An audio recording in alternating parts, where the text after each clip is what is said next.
12 তারিখের নির্বাচন অংশগ্রহণমূলক, স্বচ্ছ, সুন্দর একটা নির্বাচন প্রত্যাশা করি। যদি স্বচ্ছ গণতান্ত্রিক প্রক্রিয়া ফিরিয়ে আনতে হয়, নির্বাচনের দরকার। পৃথিবীর 8ম জনসংখ্যায় বৃহত্তম দেশ বাংলাদেশ। এখানে শোনা ফলে এই দেশের মানুষ ধর্মভীরু, কিন্তু ধর্মান্ধ নয়। চমৎকার একটা দেশের আকাঙ্ক্ষায় 71 সালে স্বাধীনতা লাভ করেছিল, কিন্তু সেই কাঙ্ক্ষিত লক্ষ্যে পৌঁছতে পারে নাই।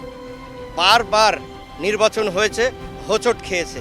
আমরা 24-এর পরিবর্তনের পর আশা করি একটা চমৎকার দেশ গঠন হবে এবং মানুষ চাঁদাবাজ মুক্ত, সন্ত্রাস মুক্ত একটা দেশ পাবে। নির্বাচিত প্রতিনিধির কাছে আমাদের প্রত্যাশা, যদি সন্ত্রাসমুক্ত, চাঁদাবাজ মুক্ত একটা দেশ গঠন করতে পারে, গণতান্ত্রিক উপায়ে দেশ বিশ্বের মধ্যে একটা সেরা দেশ হবে, এটা আমি প্রত্যাশা করি।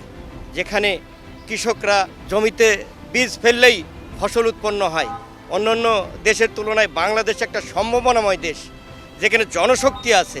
মেধাকে কাজে লাগিয়ে গণতান্ত্রিক রাষ্ট্র ব্যবস্থা যদি চালু থাকে, সুন্দর একটা দেশ হবে, এটা সবার প্রত্যাশা। আমরা চাই যে এই সুন্দর সোনালী সকাল আমাদের খুব নিকটেই আছে, আমরা সেটাকে উদ্ভাসিত হতে চাই, প্রাণ চঞ্চল্য হতে চাই। ভিশন এম্পোরিয়ামে চলছে কিস্তিতে কিস্তিমাত অফার। সহজ ডাউন পেমেন্টে ঘরে আনুন পণ্যের সমাহার। স্বাধীনতার পর আমাদের 12টা নির্বাচন গেছে। এই 13তম নির্বাচনে একটা কাঙ্ক্ষিত ভুলভ্রান্তি পরিহার করে কাঙ্ক্ষিত জায়গায় পৌঁছে যাওয়ার জন্য যেগুলি পদক্ষেপ নেওয়া দরকার, সেগুলি যদি পদক্ষেপ নেওয়া হয়, আমার মনে হয় খুব সুন্দর একটা ব্যবস্থায় মধ্যে বাংলাদেশ ঢুকে পড়বে। গণতান্ত্রিক উপায়ে যদি নির্বাচিত হয়ে আসে, সেই সরকার অন্তত 5 বছর টিকে থাকবে বলে আমি মনে করি। খাদ্যে আমরা স্বয়ংসম্পূর্ণ হতে চাই, আরও কাছ থেকে আমরা পেঁয়াজ আনতে চাই না। পেঁয়াজ আমরা উৎপাদন করতে চাই, হলুদ আমরা উৎপাদন করতে চাই, আদা আমরা উৎপাদন করতে চাই, মৎস্যে আমরা স্বয়ংসম্পূর্ণ থাকতে চাই। অগাধ জলরাশি আছে, সেগুলিতে ব্যাপকভাবে সরকারিভাবে মৎস্যজীবীদের রক্ষা করা উচিত, কৃষকদের রক্ষা করা উচিত।